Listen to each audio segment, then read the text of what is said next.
syarat utama dalam membangun gerakan pemberdayaan masyarakat, terutama melalui katakanlah credit union atau apapun bentuknya, ya, atau solusi kita terhadap ketidakberdayaan dan kemiskinan yang dihadapi oleh masyarakat ini adalah memutus ketergantungan dalam bentuk apapun.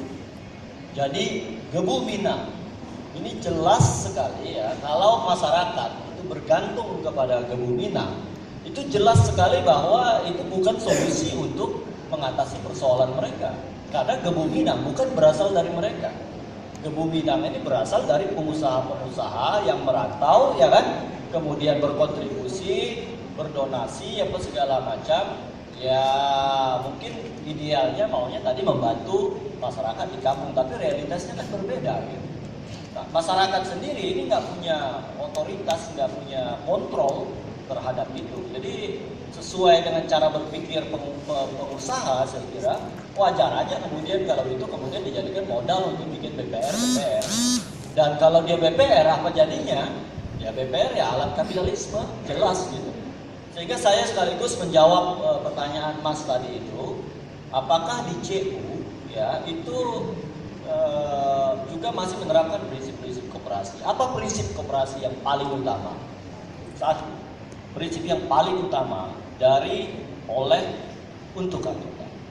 Gebu Minang itu tidak memiliki prinsip itu, tapi CU memegang teguh prinsip itu. Jadi prinsip utama koperasi itu dan itu menandakan kemandirian dari, oleh, dan untuk anggota. Karena hanya kemandirian yang bisa memutus rantai ketergantungan. Jadi itu yang pertama. Kemudian yang kedua, di credit union kita mengenal apa yang kita sebut 3 pilar yang sebenarnya juga umum dipraktekkan di koperasi yang baik dan benar. Apa itu ketiga pilar itu? Pertama, pendidikan.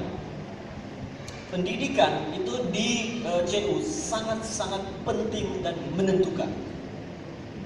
Dan pendidikanlah yang akan menentukan seperti apa nasib CU itu kelak ke depan. Pendidikan anggota, karena pendidikan itu artinya kita membentuk watak dan karakter anggota kita, termasuk mengubah cara berpikirnya, tidak menjadikan uang sebagai tujuan dalam ber-CU. Itu melalui pendidikan terus dan terus. Kemudian pilar yang kedua itu adalah swadaya. Tadi itu prinsip dari, oleh, dan untuk anggota. Prinsip CU tidak boleh menerima 1 sen pun dari pemodal. Ketiga, solidaritas. Solidaritas antara anggota yang satu dengan yang lain. Dan di CU solidaritas itu jelas sekali ya diprioritaskan, dijadikan hal utama, sehingga Bapak Ibu sekalian, praktek kami di CU Gemala Kemisi, setiap anggota menyetor Rp450.000 per orang sekali seumur hidup. Rp450.000 per anggota sekali seumur hidup. Dengan dana itu kita sudah bisa membantu setiap anggota sakit opname bisa dibantu 5 juta maksimal per tahun, setiap tahun. Kalau dia berobat jalan itu bisa 200.000 per tahun, setiap tahun. Dan kalau meninggal itu bisa dapat bantuan 10 juta per anggota. Dari mana logikanya 450.000 per orang sekali seumur hidup bisa menerima 5 juta setiap tahun kalau dia opname, 200.000 kalau dia berobat ke mantri, dan 10 juta kalau dia meninggal. Itulah the power of solidarity. Mungkin itu dilakukan di CU. Dan kami mempraktekkan itu, dan itu terjadi. Nggak tekor sampai sekarang, cukup uangnya. Itu yang pertama. Kemudian yang kedua, di CU kita juga ada yang namanya perlindungan terhadap simpanan dan pinjaman. Jadi kalau seorang anggota meninggal, ya, simpanan dia itu akan dilindungi dikembalikan kepada ahli warisnya, ditambah perlindungan sebesar maksimal 50 juta. Kalau dia punya pinjaman, ketika dia meninggal, dia punya pinjaman. Pertama, ahli warisnya tidak perlu melunasi pinjaman itu. Pinjaman itu akan ditutupi oleh solidaritas bersama tadi. Dari mana solidaritas itu didapat? Solidaritas itu kita ambil ya, 60 sen rupiah setiap 1000 bunga simpanan yang diterima oleh anggota. Jadi kalau Bapak Ibu misalnya menyimpan, Bapak Ibu kan terima balas jasa tuh. Setiap 1000 rupiah balas jasa yang Bapak Ibu terima, itu kita potong 60 sen saja, nggak sampai 1 rupiah. Dan itu cukup untuk melindungi simpanan tadi itu dan pinjaman kalau meninggal.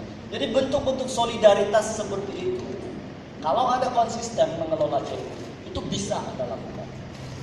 Selain bentuk-bentuk solidaritas yang lain. Tadi saya belum bicara tentang dampak atau manfaat finansial dan non finansial. Tadi saya lebih banyak bicara soal dampak finansial dari CU. Saya belum bicara tentang dampak non finansial dari CU.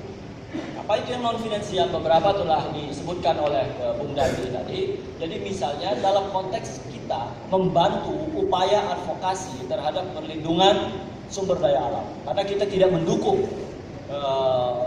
perkebunan monokultur misalnya, pertambangan dan segala macam. Kemudian dalam konteks kita membantu memberikan jaminan masa depan bahkan kepada petani yang paling miskin di kampung. Karena dengan menjadi anggota CU, mereka punya simpanan. Kalau nggak punya CU, mereka nggak punya simpanan. Jadi kalau dia udah tua, ya balik ke nol lagi dia. Tapi dengan CU dia ada simpanan. Kemudian dalam konteks memupuk rasa solidaritas dan kebersamaan itu tadi. Kemudian juga dalam konteks membangun ya, solidaritas di antara sesama masyarakat yang sebelumnya mungkin terpisah-pisah, ya, bekerja sendiri-sendiri, sekarang mereka betul-betul bersama dan seterusnya. Gitu. Kemudian pertanyaan terakhir sebentar, soal NPL, non-performing loans, kredit lalai, ya. Di CU itu izinkan menurut standar akuntansi kita maksimal 5%. Maksimal 5%. Tetapi dalam kenyataannya itu sulit dicapai. Mengapa? Contoh, di Kalimantan Barat sebagian besar anggota kita cash income-nya tergantung ke karet. Mereka penoreh karet. Ya. Tiba-tiba 4-5 tahun harga karet anjlok secara nasional. Dari sekitar belasan ribu anjlok menjadi sekitar 3 atau 4 ribu. Dan itu mempengaruhi kemampuan anggota dalam mengembalikan pinjaman. Dan kita tidak menerapkan sistem seperti bank, main sita atau main tuntut secara perdata. Di CU kita tidak menggunakan sistem. Jadi ada persoalan-persoalan kredit, kesehatan kredit, lalai seperti itu. Tetapi itu biasanya terjadi ya ketika ada persoalan-persoalan eksternal. Dan ada sistem juga. Dan ada sistem dana cadangan yang kita siapkan untuk itu. Terima kasih Pak John. Kemudian yang penanya terakhir tadi yaitu ke Mas Dandi adalah bagaimana sebetulnya lalu kalau memang sistem nilai itu menjadi berhasil atau menjadi hal yang membuat gerakan ini berhasil, bagaimana membuat masyarakat bisa terikat pada sistem nilai tersebut? Oke, yang pertama adalah mereka memiliki dengan sadar memiliki dan memilih konsep keterisolasian. Itu memang salah satu kunci. Keterisolasian itu bisa geografis seperti Baduy Dalam atau Boti atau Cipta Gelar, memang remote gitu, lokasinya memang jauh. Keterisolasian. Jadi mereka tidak mengekspos. Jadi misalnya pemerintah menawarkan pembuatan jalan, orang Baduy Dalam bilang, oh kami pakai sendal aja nggak boleh, apalagi ada aspal untuk apa? Kami nggak pakai sendal aja nggak boleh, apalagi pakai sepeda. Jadi nggak ada gunanya. Jadi mereka tolak. Keterisolasian. Kedua, keterisolasian komunikasi. Karena jauh secara geografis, interaksi komunikasinya tidak seintens kita, kira-kira gitu. Tapi itu konsep-konsep yang sadar ya. Yang ketiga, keterisolasian pendidikan. Membatasi akses pendidikan. Masyarakat sedulur sikap Samin itu tidak mengirim anaknya ke sekolah. Baduy juga tidak mengirim anaknya ke sekolah formal. Boti tadi 50-50 membatasi. Yang kedua adalah kredibilitas tokoh. Tokoh-tokohnya ini kredibel banget. Memang kredibel banget. Kalau kita sebut tokohnya ini orang soleh, ya soleh dari ujung rambut sampai ujung kaki. Mereka nyangkul semua cita-cita yang kita temui di nabi-nabi agama-agama modern ini ada di tokoh-tokoh tradisional itu. Yang namanya Abah Ugi, nanti bisa cerita. Dia bikin turbin, dia nyangkul, dia mimpin upacara adat, dia buka menyan, dia berdoa-doain ayam, nyodel sendiri, ngoprek pemancar untuk jadi komunitas.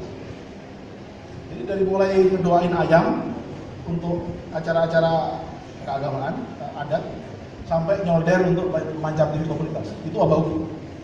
Jadi kredibel banget. Raja Boti, Usif nama Benu, sama, bujang, peternak sapi, pemimpin 2000-an orang. Waktunya gotong royong, yang dia turun gotong royong, waktunya dia menyampaikan tausiah, ya tausiah.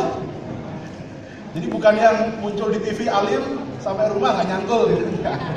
Nggak ada, cuma di TV ya ngomongin tentang syariah, ekonomi Islam, tapi dia sendiri nggak melakukan itu kredibel. Yang ketiga adalah ada kebanggaan komunitas ya, karena tadi tulis mereka punya kebanggaan. Jadi mereka doktrinnya orang luar aja melihat kita, masa kita mau ikut orang luar, kira-kira gitu. Yang keempat, 1, 2, 3, 4 contoh buruk sering dipakai. Boti misalnya, kenapa kami tidak pindah ke Kristen atau Katolik seperti saudara-saudara kami di Indonesia Timur?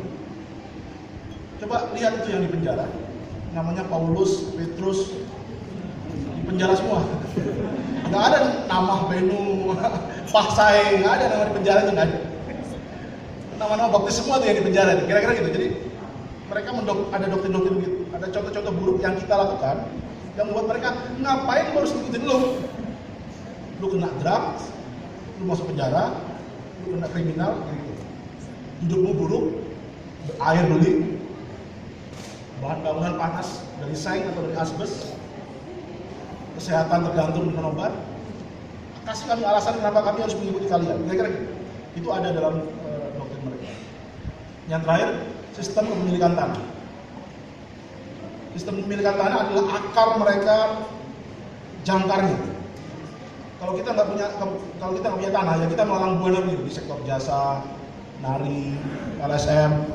Karena nggak punya akar, ya kan? Angkat kamera ke saya, tripod, karena nggak punya akar, nggak punya tanah. Kita akan liquid, nyebar mana-mana, seperti anak-anak yang berterbangan. Nah, mereka ini punya jangkar. Teman-teman nonton Semen-Semen, mereka konsep mengukuhi tanah. Tenganan Begeringsingan, tanahnya nggak pernah kurang. Desa-desa lain sudah dijual, disewa